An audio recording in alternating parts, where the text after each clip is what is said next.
kita Wali Songo keturunannya dia juga, ya dari Wali Songo 8 wali itu selain Sunan Kalijogo itu semua keturunannya ini. Wali Songo juga sini. Iya, Wali Songo semua kembalinya ke sini. Selain Sunan Kalijogo ya, semua kembali. Saya dapat informasi terbaru bahwa makam Ahmad bin Isa itu dibuat setelah Ali bin Abu Bakar As-Syakron itu menulis silsilah Ba'alawi. Kemudian adalah sosok atau namanya makam Ahmad bin Isa. Begitu ya, Gus ya? Itu betul, ya? betul. Ya. Itu bisa dipertanggungjawabkan, Gus, sumber kitabnya? Bisa dipertanggungjawabkan. Dan ini adalah tulisan dari keluarga Ba'alawi sendiri nih, Kang Mas. Tidak ada kitab yang mengatakan bahwa Ahmad bin Isa hijrah ke Yaman. Nah, kalau tidak ada kitab yang menerangkan bahwa Ahmad bin Isa itu hijrah ke Yaman, ini berarti makam-makam yang di Yaman itu makam siapa ini, Gus? Jadi gini, Kang Mas Yusuf ya, saya pernah membaca satu keterangan dalam kitab Fathur Rahim Rahman, karya dari Habib Umar bin Abdurrahman Sahibul Hamra, bahwa di abad ke-9 Hijriah, itu lokasi makamnya Ahmad bin Isa itu belum ada, artinya sebagai nisan gitu ya. Oh, ini nisannya atau lokasi makamnya Ahmad bin Isa dan nisannya gitu. Itu belum ada. Nah, bahkan ini saya bacakan aja. Bahkan di sana itu disebutkan ini yang bercerita itu tadi Umar bin Abdurrahman Sahibul Hamra. Beliau bercerita warawaihul unsi fihi faihah, dan saya mencium aroma yang harum semerbak di daerah Husaisah itu. Nah, yang kemudian sebelum itu ya. Tufiya Syekh Ahmad bin Isa bin Husaisah. Secara lengkap saya bacakan. Ahmad bin Isa itu meninggal di Husaisah. Wadufina fi syi'biha, dan beliau dimakamkan di perkampungan Husaisah. Kemudian walam yu'rafil ana maudhi'u qabrihi. Lokasi makam Ahmad bin Isa sekarang, yaitu di abad ke-9, itu tidak diketahui. Bahkan inna Syekh Abdullah bin Abi Bakar Al-Idrus kana yazuruhu fi syi'bil madhkur. Abdullah bin Abu Bakar Al-Idrus itu dulu menziarahi tempat tersebut. Yang diziarahi adalah tempat ya. Bukan lokasi makamnya secara detail gitu, enggak. Waqala, dan Abdullah Al-Idrus itu pun juga mengatakan inna Syekh Abdurrahman kana yazuruhu. Syekh Abdurrahman itu menziarahi lokasi, menziarahi perkampungan tersebut. Yang katanya di perkampungan itu ada makamnya Ahmad bin Isa. Nah, kemudian setelah itu ya, warwaihul unsi fihi faihah, di mana di lokasi atau di kampung Husaisah itu saya mencium bau atau aroma yang harum semerbak di situ. Yus'iru, yang menunjukkan anna fihi ruhan zakiyatan, bahwa di dalamnya itu terdapat ruh yang suci. Artinya rohnya Ahmad bin Isa. Nah, setelah itu barulah ada makamnya. Nah, artinya semenjak tahun 345 Hijriah sampai ke abad ke-9 Hijriah, lokasi makamnya Ahmad bin Isa yang ada di Husaisah saat itu memang tidak ada. Tidak ada. Belum ada, tidak ada. Belum ada. Iya, tidak ada. Belum ada. Lalu setelah abad ke-9 Hijriah, barulah di situ dibuatkanlah makam karena mungkin melalui kasyaf ya, dengan redaksi yang tadi. Nah, barulah di situ setelah ada kasyaf ditunjukkanlah bahwa itulah lokasi makam dari Ahmad bin Isa. Jadi makam itu sebelum As-Syakron membuat kitab atau setelah membuat kitab? Setelah. Karena untuk Al-Burqatul Musyiqah itu perkiraan itu ditulis pada tahun 849 Hijriah. Perkiraan itu sesuai penelitinya ya, sesuai kesimpulan dari penelitinya yaitu Yaslam Abdun Nur, salah satu sejarawan Yaman, sejarawan Hadramut. Sementara untuk penyelesaian dari penulisan kitab tadi yang saya bacakan, kitab Fathur Rahim Rahman itu pada tahun 980-an. Nah, apalagi setelahnya itu barulah terkenal bahwasanya makam itu adalah makamnya Ahmad bin Isa. Dan kemudian tersebar luas di kalangan penduduk Hadramut dan mulailah diziarahi di sana.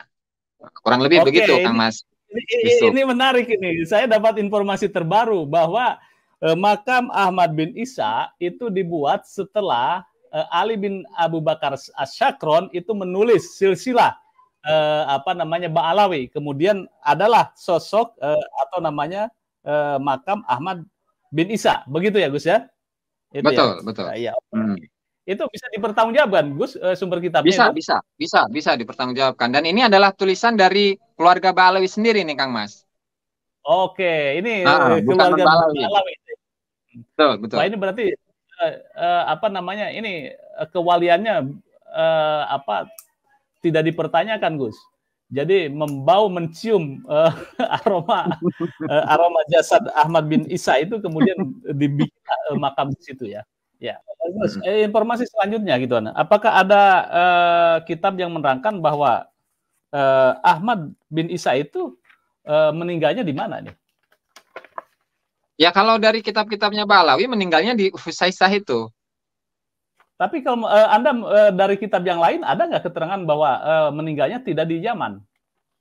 Tidak ada sama sekali. Makanya karena sosok Ahmad bin Isa itu tidak dikenal sebagai seorang ulama besar gitu. Kemudian beliau lebih dikenal sebagai seorang bisnismen, sehingga lakopnya atau gelarnya itu adalah An-Nafat, yaitu bisnismen dalam perminyakan. Nah, sehingga untuk sejarah beliau secara detail sangat sulit untuk dilacak. Dan informasi terakhir bahwasanya Imam At-Tusi dalam kitabnya Al-Ghaibah, beliau adalah ulama abad ke-4 Hijriah, menceritakan bahwa posisi dari Ahmad bin Isa itu ada di desa Surya. Ada di desa Surya, salah satu desa yang ada di Madinah, dan itu perkiraan tahun 235 Hijriah. Nah, adapun setelah itu sama sekali tidak ada informasi secara detail tentang Ahmad bin Isa. Begitu, Kang Mas. Nah. Pemirsa pada Suga TV, luar biasa ini bincang-bincang santai dengan Gus Aziz Jajuli adalah santri, kalau nggak saya katakan bahwa beliau 6 setengah tahun menuntut ilmu di Yaman. Menyelesaikan S1 dan juga tentu banyak berkelindan dengan para habaib, klan-klan Ba'alawi, dan tentu tentang geografis di Tarim juga sedikit punya bayangan. Dan yang menarik, pemirsa pada KTV tadi, bahwa makamnya Ahmad bin Isa itu baru secara fisiknya dibuat makamnya itu abad ke-9. Ya, sebagai closing statement, Gus Aziz, ada closing statement-nya? Ya, terima kasih Kang Mas Yusuf yang telah memberikan kesempatan kepada saya untuk bersama-sama bertukar pikiran lah ya dalam kesempatan kali ini, di mana dalam ilmu nasab khususnya yang membahas tentang nasabnya Ba'alawi itu yang saya temukan, dan ini pun juga merupakan kesimpulan dari salah seorang Habib yang bernama Mustafa bin Abdurrahman Al-Atas, bahwa untuk karya-karya dari Ba'alawi untuk pertama kalinya itu dimulai dari abad ke-9 Hijriah. Dan muncul 2 nama di situ. Yang pertama adalah Habib Ali bin Abu Bakar As-Sakron, dan yang kedua adalah Habib Abdullah bin Abu Bakar Al-Idrus. Nah, lalu kemudian juga setelah kita mengetahui bahwa Ali bin Abu Bakar As-Sakron itu adalah seseorang yang secara